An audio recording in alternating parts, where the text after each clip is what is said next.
For more on this, I'm now joined by Elisabeth Kendall, Senior Research Fellow in Arabic and Islamic Studies at Pembroke College at the University of Oxford.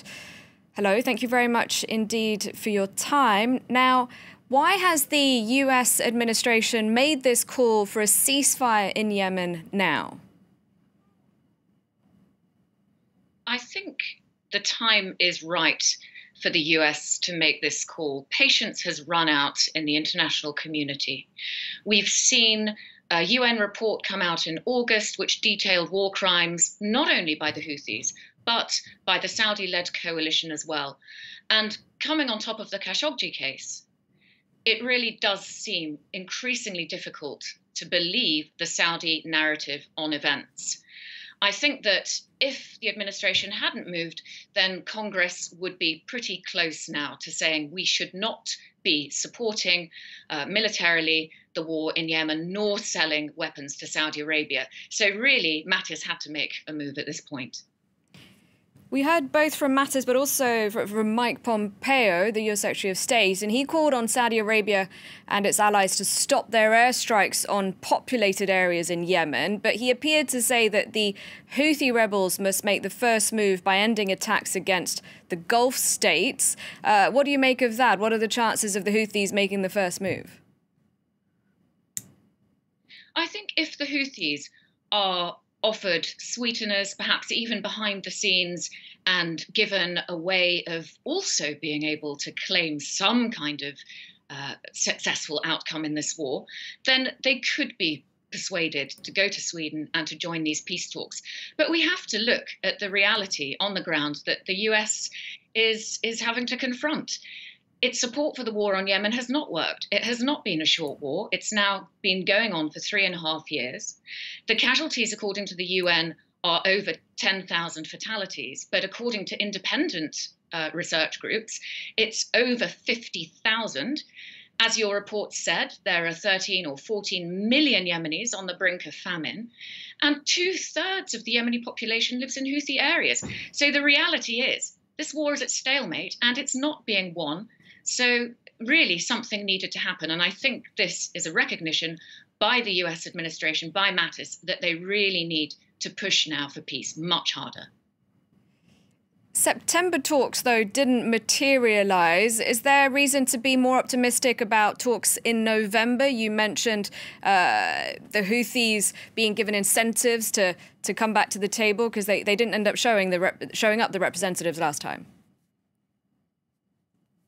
Yes, there were various reasons why the Houthis did not show up. As your report mentioned, they needed safe passage for their fighters. But, you know, they had genuine fears about being let back into Yemen after the talks. During the 2016 talks in Kuwait, they were actually delayed from re-entering Yemen for 3 months. So, of course, they were suspicious of what might turn up. I think now that we have international pressure from the US that is hoping to bring to bear some pressure on Saudi Arabia and not just the Houthis, that there is a greater chance of success. Let's face it, all 3 war aims that were publicly declared by the Saudi-led coalition are failing. They wanted to stop Yemen from fragmenting. Yemen is fragmenting. They wanted to contain the influence of Iran. Iranian influence is increasing.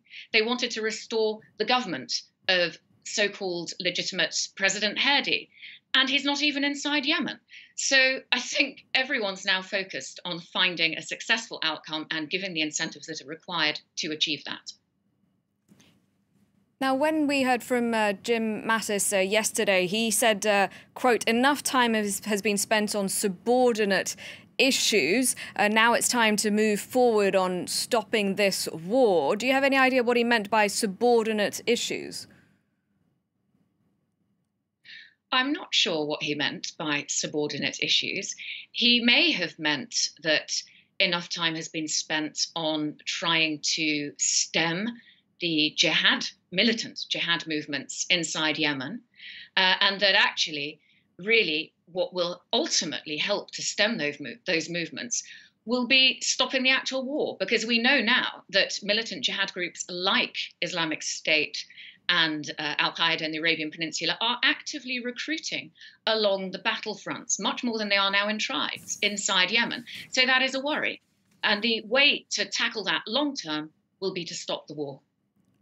And once the fighting has stopped, what will be the priority then in terms of humanitarian efforts? Well, there are, of course, very severe immediate humanitarian conditions on the ground: starvation, cholera, diphtheria, lack of access to water and electricity.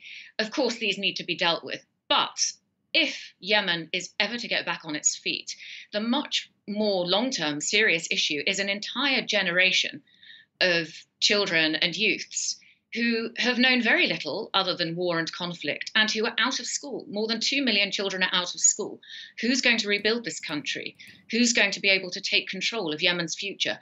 I think there must be investment in trying to stabilize communities, getting displaced families back to their homes, and getting children into education so that they have a future inside Yemen. All right, thank you very much indeed for your time and your analysis. Elisabeth Kendall, thank you.